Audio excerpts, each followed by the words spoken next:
여러분들은 우리 생활 속에서 우리가 경험하는 것들 중에 이렇게 어디를 이제 뭔가 이렇게 필요한 게 있어서 나가서 그거를 찾으려고, 예를 들어서 그라시에 갔다든지 아니면 뭐 방에 있다가 리빙룸으로 갔다든지 거꾸로 방에서 리빙룸에서 방으로 들어갔다든지 뭐를 찾으러 들어갔어. 근데 갑자기 아무런 생각이 안 나는 거예요. 내가 지금 뭘 가지러 왔는데 뭐지? 그러고서는 다시 나오는 거죠. 두 가지 문제가 발생을 한 거예요. 왜 갔지? 라고 하는 거. 그 다음에 또 하나는 뭐였지? 하는 거. 그러면 거기에는 답이 없어요. 할 수 없이 기다려야 돼요. 다시 생각날 때까지.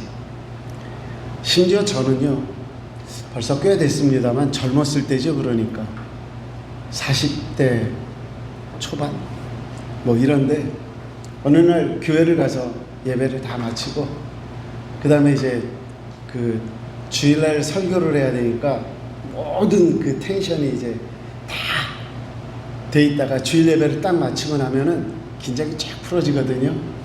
근데 이제 오다가 마켓을 들렸단 말이에요. 근데 마켓을 들려서 오면서 장을 많이 봐갖고 왔는데, 저희가 그때는 이렇게 3층 타운하우스 구조였어요. 그래서 그 1층에다 차를 대고 이렇게 돌아서 올라가면 2층이고 3층이니까 차고에서 올라가는 길이 없어요.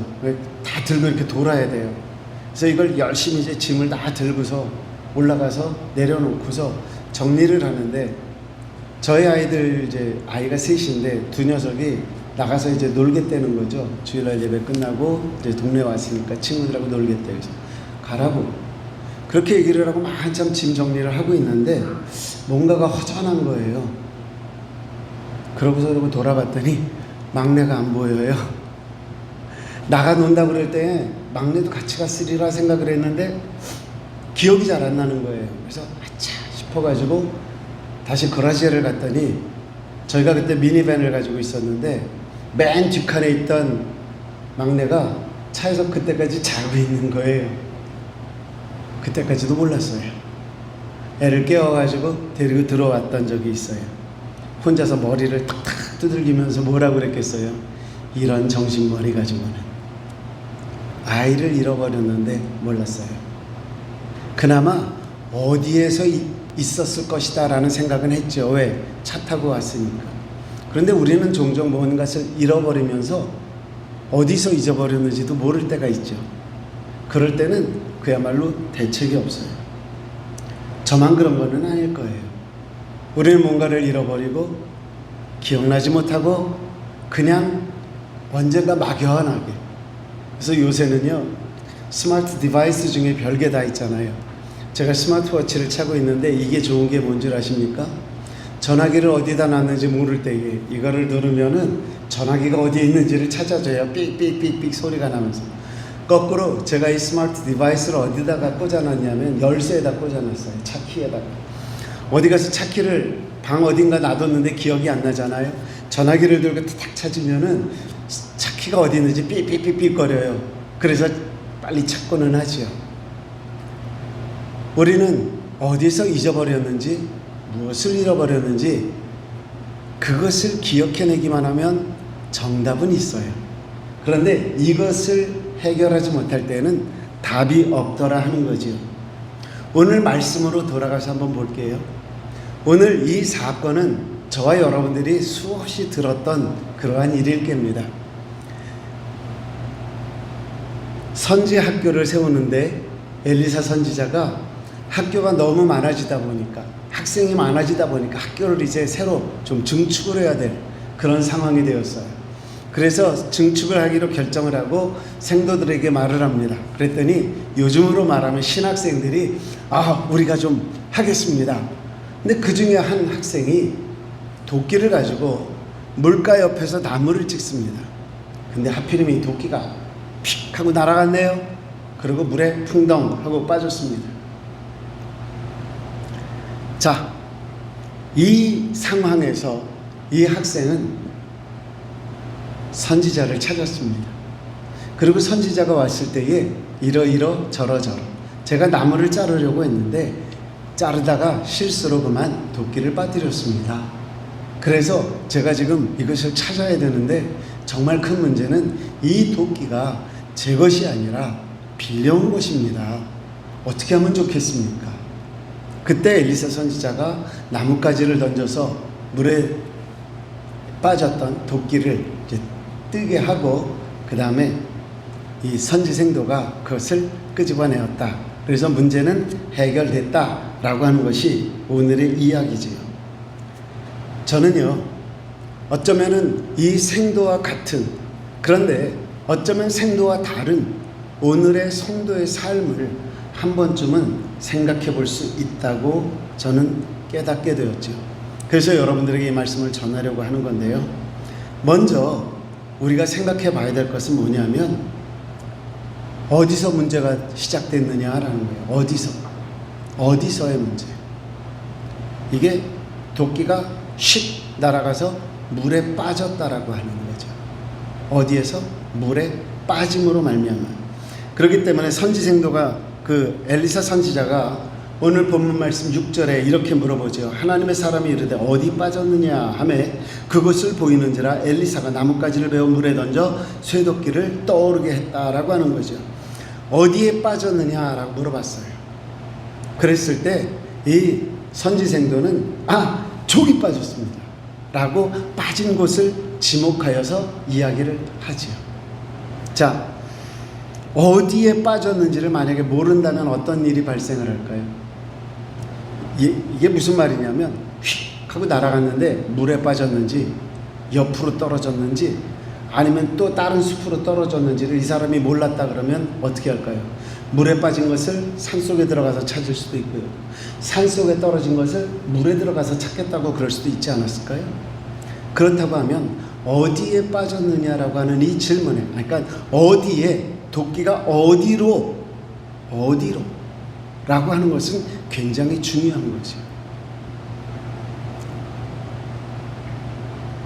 어디라고 하는 것은요, 우리가 이런 일을 할 때에 하나님의 일을 한다고 하면서 무엇을 놓치고 있는지를 기억해야 되지 않느냐라고 하는 거죠.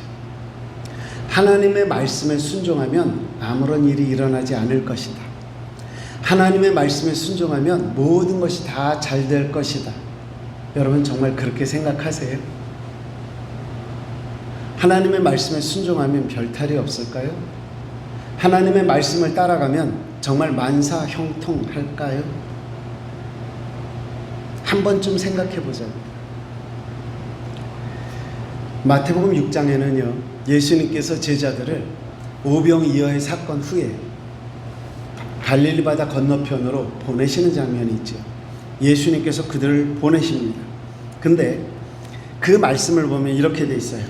마가복음 6장 45절 말씀인데요. 예수께서 즉시 제자들을 재촉하사 자기가 무리를 보내는 동안에 배 타고 앞서 건너편 벳세다로 가게 하셨다. 예수님께서 어떻게 하셨어요? 재촉하셨어요. 그리고 건너가라 하셨어요. 그런데 건너가다가 어떤 일을 만나요? 풍랑을 만나요. 배가 가지를 않습니다. 더 이상 진행이 되질 않습니다. 자, 제자들은 누구의 명령을 따랐어요? 예수님의 명령을 따랐어요. 그것도 예수님이 재촉하셨어요. 그럼에도 불구하고 그들이 만난 것은 풍랑이요. 그들은 갈 수 없는 상태에서 스탑돼 버렸어요. 멈춰버렸더라 하는 거죠. 여러분, 그곳에 무슨 일이 도대체 일어나고 있는 것일까요? 우리의 삶이 나는 하나님의 뜻대로 살아보겠다고 노력을 하는데 무언가에 부딪혀서 앞으로 진행되지 않을 때에 여러분들은 무슨 생각을 하시느냐고요. 신약성경 사도행전에 가서 보면은요, 바울과 실라가 빌립보를 방문합니다. 그리고 그곳에서 귀신 들린 여종 하나를 곧 귀신을 내어 쫓아주는 그 일이 있었습니다. 그 결과로 바울과 실라는 감옥에 투옥이 되었습니다. 이들이 한밤중에 찬양을 합니다. 기도를 합니다. 그러고 나타나는 사건이 있습니다. 옥토가 흔들리고 감옥 문이 열렸다라고 하는 거죠. 그 감옥 문이 열렸을 때 많은 죄수들이 도망을 갑니다.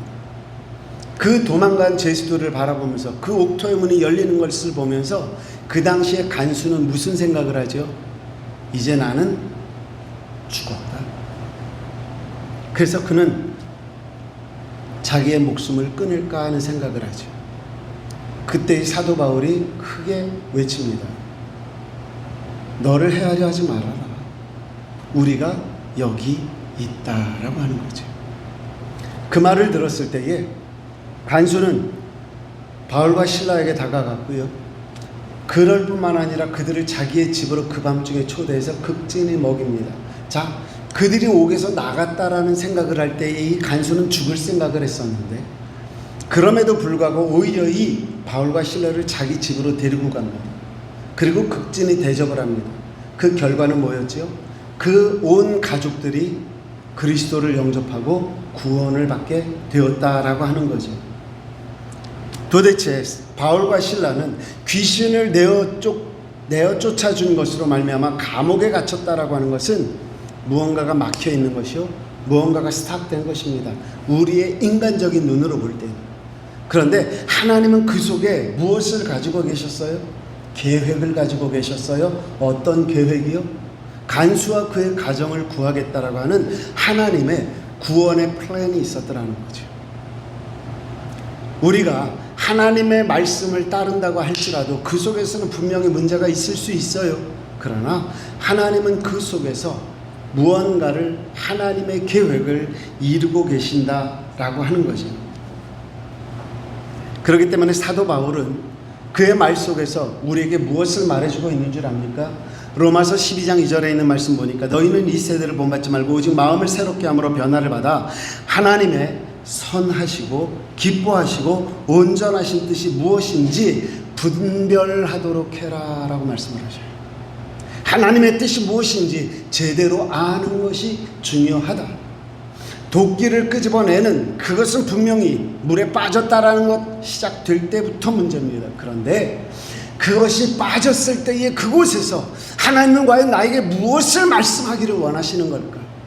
우리가 문제를 바라볼 때에 하나님은 이 문제를 통해서 저와 여러분들에게 무엇을 말씀하시고 싶은 것일까? 그것을 깨달으면 그때는 무엇이에요? 은혜예요. 그런데 그것을 깨닫지 못하면 뭐예요? 하나님은 나에게 불평의 대상이 되고 말더라 하는 거예요. 왜? 나에게 어째서 이런 힘든 일을 주십니까? 라는 거죠. 저는요, 그러기 때문인가요? 이 말씀을 준비하면서 문득 떠올랐던 말씀이 요한계시록에 있었던 에베소 교회의 모습이었어요. 계시록 2장 4절에 보면은 이렇게 돼 있어요. 그러나 너를 책망할 것이 있나니 너의 처음 사랑을 버렸느니라. 그러므로 어디서 떨어졌는지를 생각하고. 어디서? 너는 처음 사랑을 버렸대요. 근데 그 다음 단어가 뭐예요? 어디서 처음 사랑을 버렸어?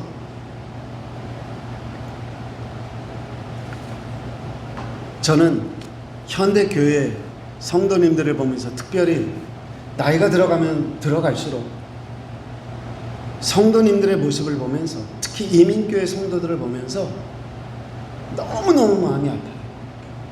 너무 마음이 아파요. 왜?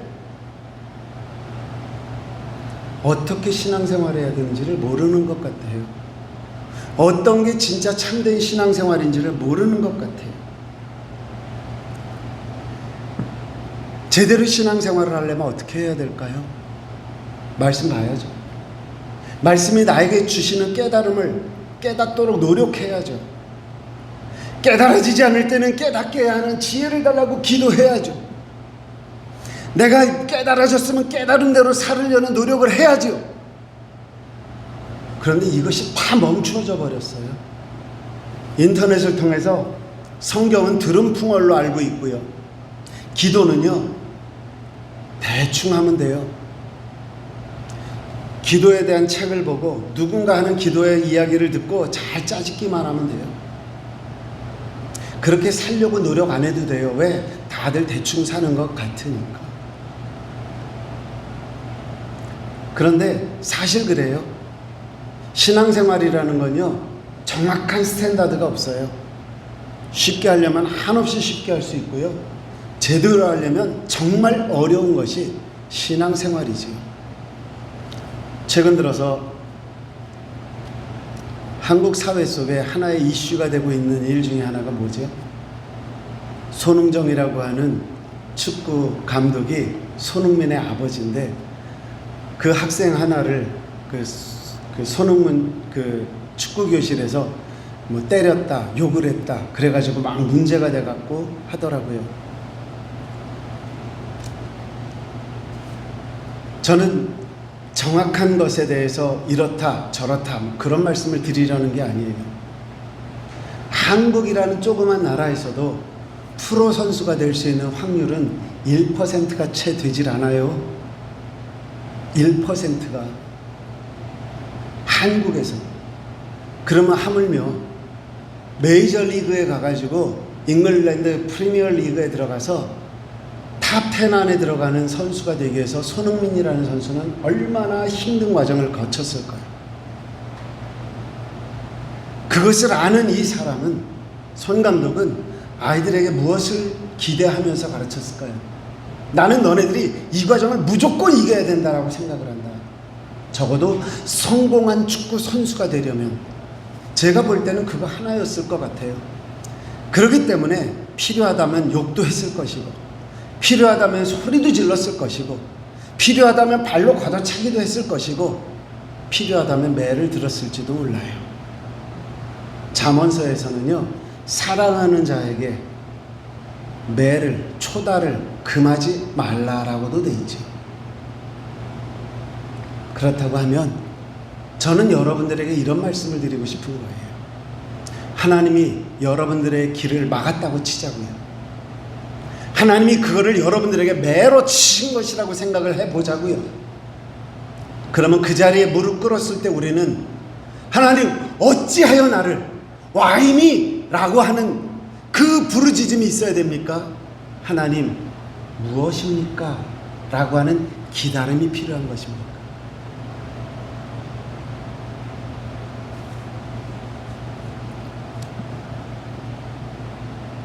어디에서? 문제의 자리에서. 어디에서? 고난의 자리에서. 어디에서? 실망의 자리에서 내가 정말 잃어버린 것이 무엇이었지를 생각해 보자는 거죠. 하나님은 우리에게 이유 없는 고난 허락지 않으세요. 하나님은 우리에게 이유 없는 아픔 주지 않으세요. 그런데 정말 우리가 알아야 될 건 어디에서도 중요하지만 무엇이라고 하는 것이 더 중요하다라는 거죠. 물질 만능주의가 되다 보니까요, 이 세상은 노하우라고 하는 말이 굉장히 중요한 시대가 됐죠. 그래서 제가 비즈니스에 대한 노하우가 있잖아요. 그럼 저를 데려가는 데가 많아져요. 제가 무슨 특별한 기술이라고 하는 노하우가 있죠. 그럼 저를 스카우트하겠다는 데가 있어요. 그런데 아무리 제가 실력이 있고 아무리 제가 출중함이 있어도 무엇이라고 하는 것을 놓쳐버리면 어떻게 될까요? It's nothing. 아무것도 아니에요. 그렇기 때문에 우리에게 정말 중요한 건 뭐다? know how보다는 know what 이라고 하는 것이 어쩌면 더 중요하죠. 오늘 말씀에서 어디에 라고 하는 것보다 더 중요한 건 뭐라고요? 도끼예요. 도끼. 어디에서 잃어버렸느냐? 선지자는 그렇게 물어보지만 이 사람에게 중요한 건 뭐였다? 도끼였다라는 거죠. 그 이유를 오늘 말씀은 뭐라 그래요? 내 것이 아니에요. 내 것이 아니에요. 제가 빌려온 거예요 라고 이야기를 하죠. 여기서 빌려왔다라고 하는 이 말이 있지 않습니까? 그런데 이 빌려왔단 말이 히브리어로 보면은 무슨 말인지 아세요? 구걸했다라는 말이에요. 그러니까 빌려왔습니다. 근데 사실은 이걸 구걸하듯이 막 사정해가지고 그렇게 해서 가지고 온 거라는 얘기죠. 이 말은 두 가지 의미가 있어요. 빌려왔다가 아니라 구걸해서 가지고 왔다라는 거지만 또 한 다른 의미는 뭐예요? 그만큼 도끼 하나를 자기가 가지고 있을 수 없을 만큼의 열악함이 그의 삶의 환경이었을 수 있다라는 거죠. 그렇기 때문에 그에게는 잃어버린 도끼, 물속에 빠진 도끼 하나 사주면 되지 뭐, 이게 아니라 그것을 반드시 되찾아야만 하는 간절함이 있었더라는 거죠. 제가 이런 말씀을 물어보죠. 여러분들은 여러분들의 신앙 속에서 어려워지고 힘들어지는 순간 여러분들이 찾아야 될 가장 우선되는 게 무엇이라고 생각을 하십니까? 우리가 신앙생활을 하면서 정말 잃어버리면 안 되는 것, 반드시 되찾아야 하는 것, 그것이 무엇이라고 생각을 하십니까? 오늘 계시록 2장에 있었던 에베소 교회의 이야기를 들어보면 우리가 가장 먼저 찾아야 되는 것은 무엇이에요? 하나님을 향한 사랑이라고 말을 합니다. 다시 한번 말씀을 보면은요, 내가 내 행위와 내 인내를 알고 또 약한 자들을 용납하지 아니한 것과 자칭 사도라 하되 아닌 자들을 시험하여 그 거짓된 것을 내가 드러낸 것과 또 내가 참고 내 이름을 위하여 견디고 게으르지 아니한 것을 아노라. 에베소 교회를 향한 칭찬이에요. 그러나 너를 책망할 것이 있나니 너의 처음 사랑을 버렸느니라. 하나님, 내가 이만큼 열심히 하면 저를 봐주실 수 있잖아요. 제가 없는 중에도 헌금하고 있잖아요. 제가 없는 중에도 정말 많은 사람들에게 복음을 전하려고 애쓰잖아요. 근데 주님이 이렇게 물어보시는 거예요. 그래서 너 나 사랑한다고 안 사랑한다고?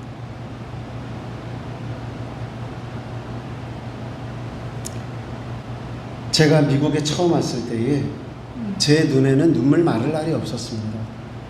이유는 하나, 저는 앉아서 기도를 할 때 하나님 사랑해요 그러면 눈물이 주르륵 흘렀었어요.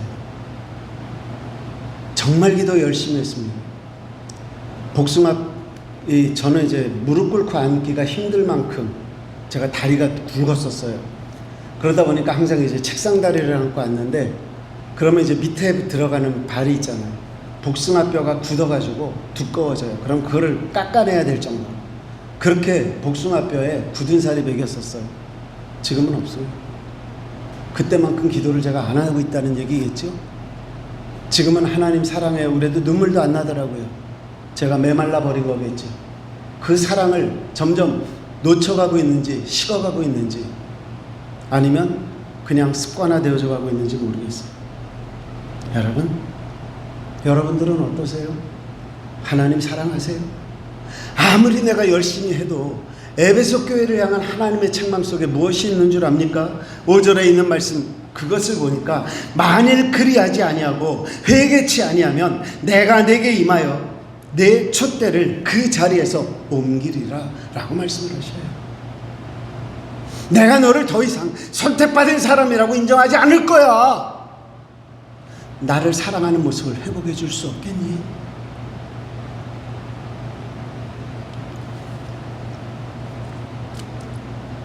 잃어버렸다라는 그것보다, 어디라고 하는 그것보다 더 중요한 것, 하나님을 향한 사랑. 저는 여러분들이 되찾는 성도 되시기를 주님의 이름으로 부탁합니다. 하나님의 사랑을 되찾을 뿐 아니라 정말 우리가 하나님을 사랑하는 사람이 되려면 하나님의 말씀을 잘 들어야지, 그렇죠? 그래야 안 그래요? 하나님의 말씀을 들어야 돼요. 그러기 위해서는 우리가 되찾아야 될 것, 하나님의 말씀입니다. 시편 기자가 저와 여러분들에게 주시는 간증이 뭔 줄 아세요?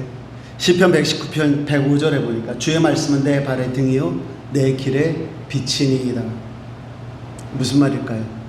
하나님, 세상이 깜깜해요, 답답해요, 앞이 보이지 않아요, 그렇게 얘기를 하는데 시편 기자의 이야기대로 하면 앞에 불빛이 비쳐요. 어떤 분들은 이렇게 얘기할지 모르겠어요.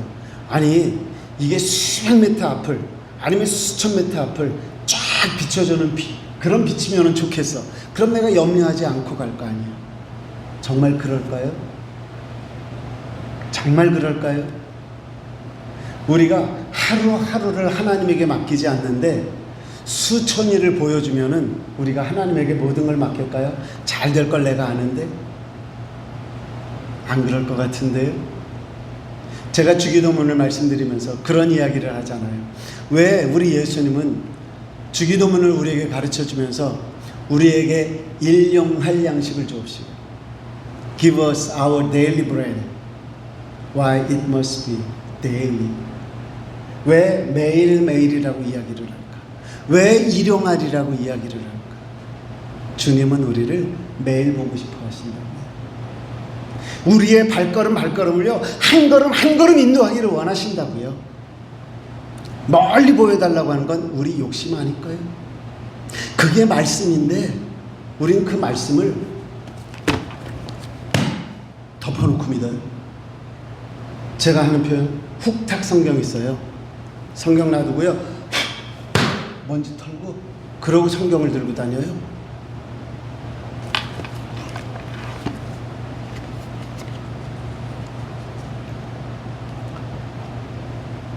제자들에게 부활하신 후에 예수님이 나타나시면서 또 그 여인들에게 주셨던 말씀은 누가복음 24장 6절에 보니까 여기 계시지 않고 살아나셨느니라 갈릴리에 계실 때에 너희에게 어떻게 말씀하신 것을 기억해라.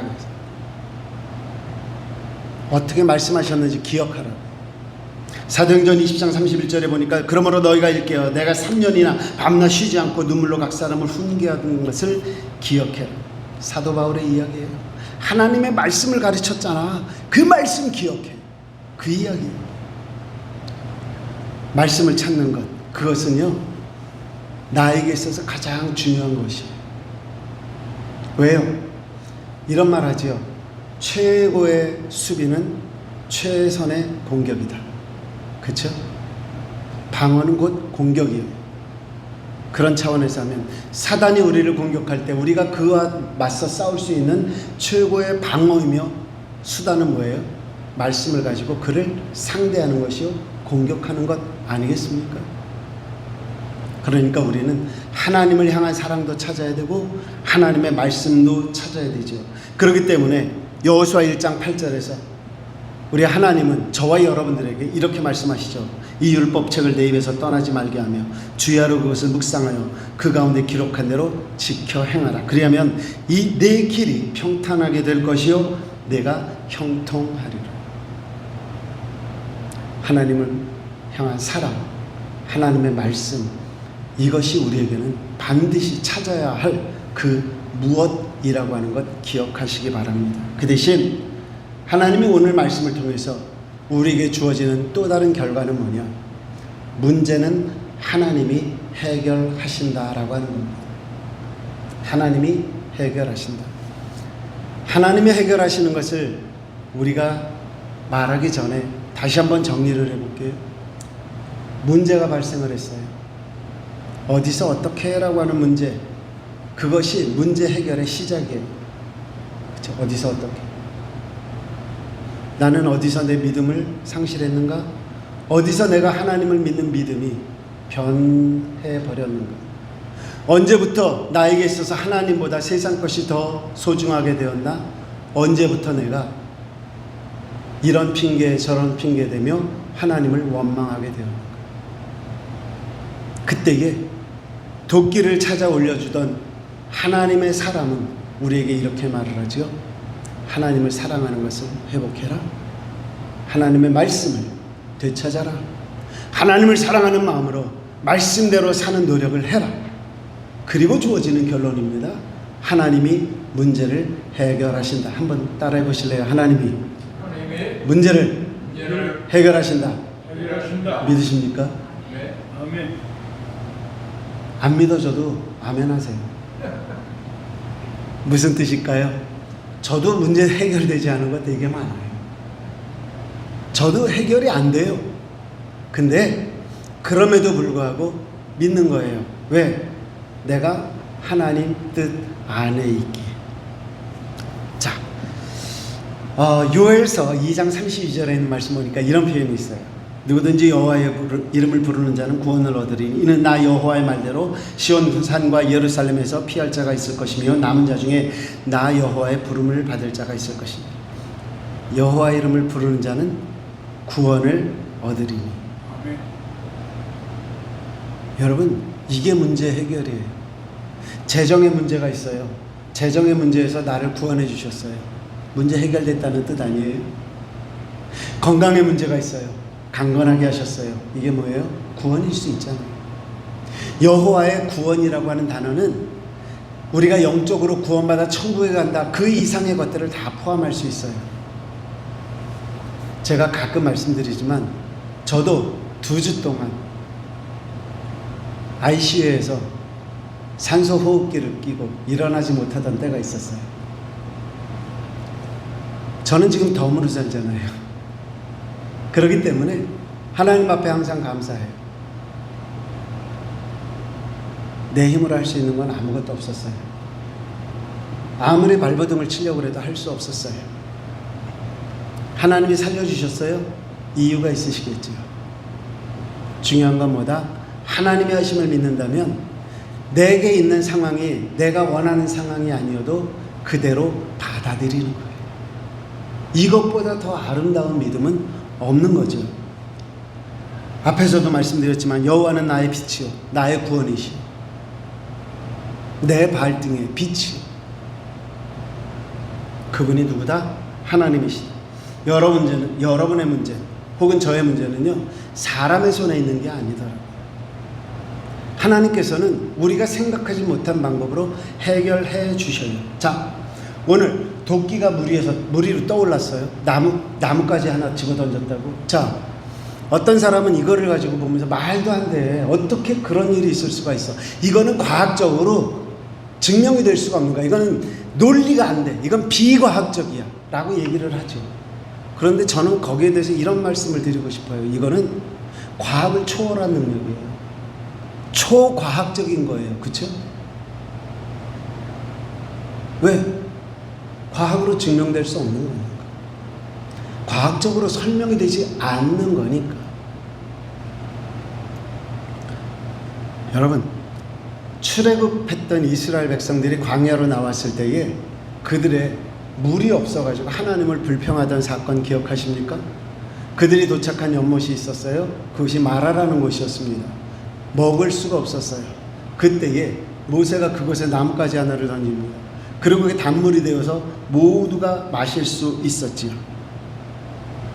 여러분, 이것이 우리에게 보여주는 의미가 뭘까요? 키는 누가 가지고 있다? 하나님이 가지고 계시다 라고 하는 거죠. 여러분, 이거 믿으세요? 아무리 믿어도 해결 안 돼도 믿으세요? 믿으셔야 되는 거예요.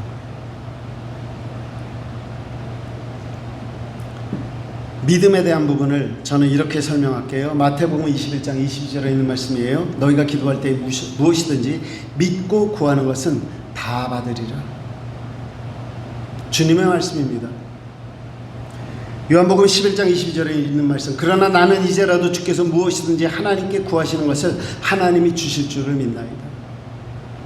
예수 그리스도의 이름으로 기도합니다가 뭐예요? 주님의 구함이, 나의 구함이 주님의 구함이 되기를 원합니다 라는 뜻이죠. 우리가 이런 것을 찾아야 함에 있어서 말씀을 찾아야 한다고 말씀드렸는데 그 이유 중에 하나가 여기 있죠. 요한복음 15장 7절에 있는 말씀. 너희가 내 안에 거하고 내 말이 너희 안에 거하면 무엇이든지 원하는 대로 구하라. 그리하면 이루리라. 말씀이 내 안에, 내가 그 안에. 여러분, 이것이 얼마나 중요한지 모르실 거예요. 하나님의 말씀을 찾아서 그 말씀이 내 속에 구하는 것이 얼마나 소중한 일인지 아십니까?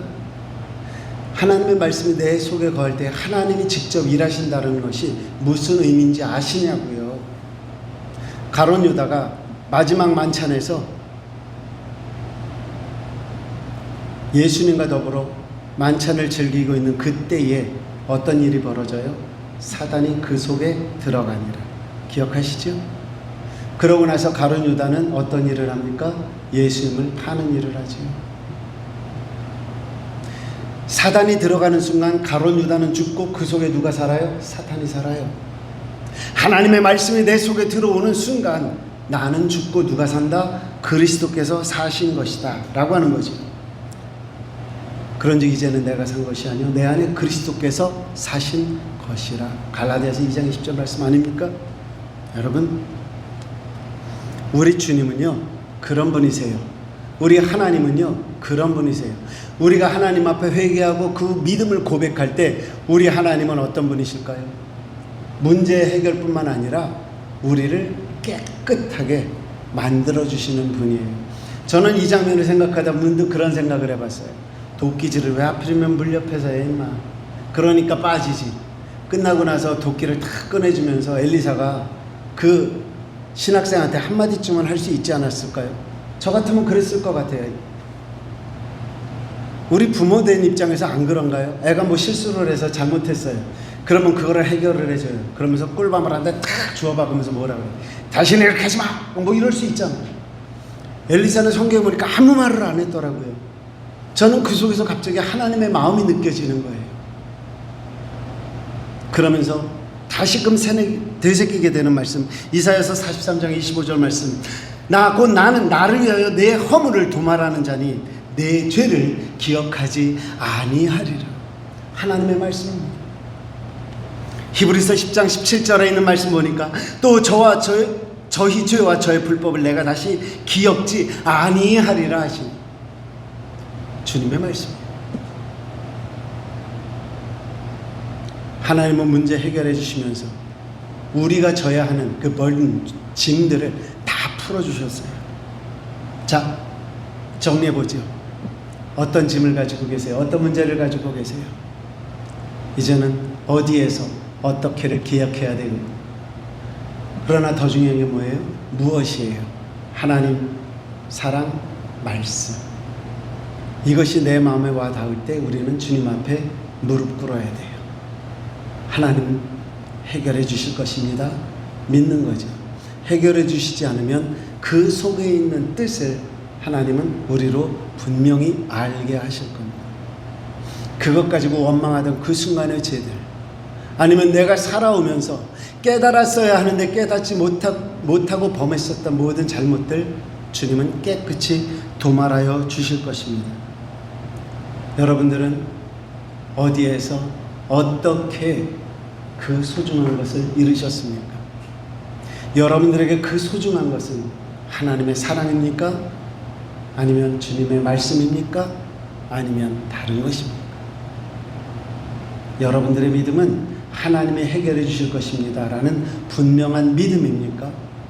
여러분들의 믿음은 그 속에 하나님의 뜻이 분명히 있습니다 라고 하는 믿음입니까?